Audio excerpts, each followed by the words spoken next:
Selamat pagi sahabat rohani yang dikasihi Tuhan. Sebelum kita mendengarkan firman Tuhan di pagi hari ini, marilah kita berdoa. Kasih karunia dari Allah Bapa dan anaknya Tuhan Yesus Kristus kiranya menyertai kamu sekalian. Amin. Firman Tuhan di pagi hari ini tertulis di Markus pasal 8 ayat 30. Cakarnya untuk kita semua.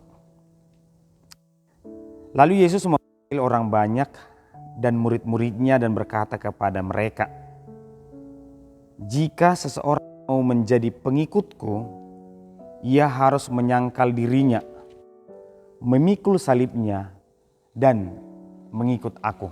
Demikian pembacaan firman Tuhan. Sahabat rohani yang dikasihi Tuhan, kita semua pasti ingin menjadi pengikut Yesus. Pengikut Yesus yang benar menurut Yesus. Dan banyak orang yang berbondong-bondong ingin menjadi pengikut Yesus. Dan faktanya, Yesus juga berpesan kepada murid-muridnya, "Beritakanlah Injil, jadikanlah semua bangsa muridku." Artinya, Yesus datang ke dunia ini sangat menginginkan, tidak hanya sebagian, tapi semua. Tapi menariknya, ketika Yesus mengharapkan banyak orang menjadi muridnya, justru pada masa pelayanan Yesus melakukan banyak penolakan juga terhadap orang-orang yang mau mengikuti Yesus. Dan ketika kita tahu bahwa sebenarnya Yesus lebih hebat daripada murid-muridnya yang 12 itu. Seharusnya ketika di pelayanan selama 3 tahun, di sanalah Yesus mampu mengumpulkan banyak orang. Tapi justru perintah menjadikan orang murid Yesus itu dilakukan kepada murid-murid ketika Yesus akan naik ke sorga.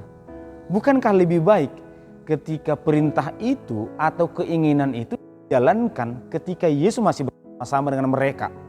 12 murid Yesus mungkin jauh lebih baik. Justru ketika di akhir pelayanan itu Yesus surga berpesan, "Jadikanlah semua orang, semua bangsa menjadi muridku." Sahabat rohani, sangat banyak firman Tuhan yang menekankan tentang mengikuti Yesus. Tapi kita tidak boleh lupa kalau ternyata ketika berbicara tentang murid atau Yesus, bahkan mungkin orang Kristen, Yesus selalu menekankan pelakar. Itulah yang membuat ada seorang muda atau mungkin masih banyak yang lain yang tidak dicatatkan oleh Alkitab, yang sebenarnya ingin mengikuti Yesus, tapi karena prinsip Yesus, mereka justru memilih tidak mau mengikuti Yesus. Karena Yesus berbicara tentang totalitas. Penolakan itu langsung kepada pribadi. Sehingga ya mungkin menurut kita, orang tidak mau mengikuti Yesus ini. Totalitasnya luar biasa. Kau mau mengikut engkau harus menyangkal diri, engkau harus menjual harta mau berikan kepada orang miskin. Haruskah demikian? Dengan tindakan yang seperti ini, kita jadi berpikir, wajar pemuda itu tarik diri. Wajar pemuda itu tidak jadi. Karena yang dia kerja selama ini itu hasil jerih payahnya. Bagaimana mungkin begitu mudahnya dia meninggalkan itu hanya karena mengikuti Yesus? Sahabat rohani yang dikasihi Tuhan, bukan berarti Yesus menolak mentah-mentah. Hanya ingin ketika engkau mengikut aku, ada sesuatu yang harus sudah kamu bereskan, supaya ketika engkau mengikut aku, itu tidak menjadi persoalan bagi dirimu dan bagi orang lain. Karena kenyataannya, ini penting. Banyak orang yang mau mengikuti Yesus, tapi ketika terjadi sesuatu, justru mereka berkata, "Aku tidak usah melanjutkan. Aku tidak mau lagi mengikuti Yesus." Ternyata kehidupannya sangat tidak mengenakan. Ternyata mengikuti Yesus sangat tidak baik. Sahabat rohani, jika demikian kita langsung tahu bahwa ini ternyata ditolak. Prinsip yang seperti ini ternyata ditolak. Kita langsung tahu bahwa orang-orang yang seperti ini tidak akan mungkin diterima Yesus sebagai pengikutnya. Kenyataannya saat ini, mungkinkah kita tahu bahwa sebenarnya Tuhan menerima kita sebagai pengikutnya? Atau kita merasa adalah pengikut Tuhan, tapi Yesus berkata, "Tidak mengenalmu, engkau bukan pengikutku." Karena kita tidak menerima jawaban dari Yesus ketika kita memberikan persembahan, ketika kita menyanyikan pujian, kita tidak menerima respon dari Yesus dengan mengatakan, aku tidak senang dengan nyanyianmu, aku tidak senang dengan apa yang kau persembahkan.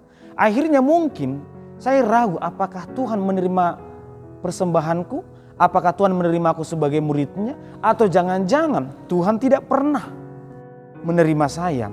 Sahabat rohani, saya yakin kita bisa apa yang terjadi kepada orang jika dia hidup dengan benar. Ketika orang hidup dengan terjadi. Bicara tentang disiplin atau kebenaran, kita tahu bahwa yang benar itu pasti akan menjadi sumber masalah bagi orang yang tidak benar. Itulah mengapa orang yang berulang ketika dia harus menjadi benar.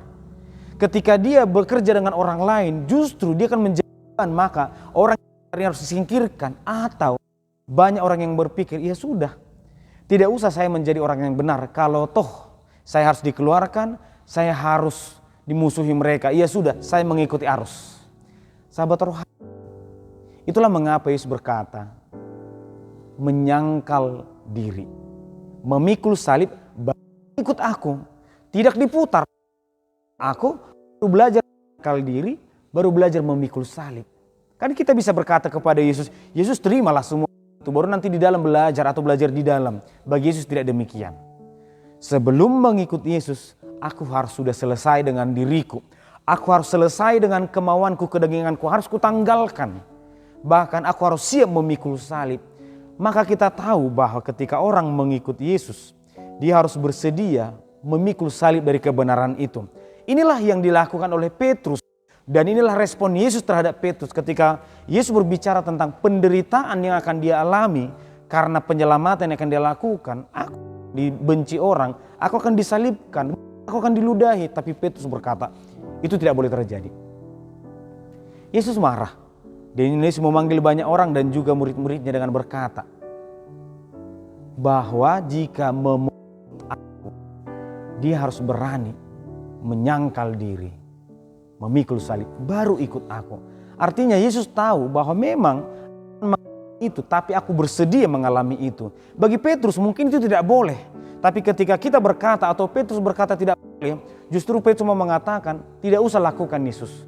Kita aman-aman aja sih di sini. Kita duduk, kita bisa makan. Tetapi sahabat rohani yang dikasihi Tuhan, Yesus menegaskan orang yang mau disebut sebagai anak Tuhan, pengikut Tuhan, maka mari kita siap untuk segala hal yang akan kita alami di depan sana. Yesus mungkin tidak menjanjikan kenyamanan, tapi Yesus menjanjikan penyertaan.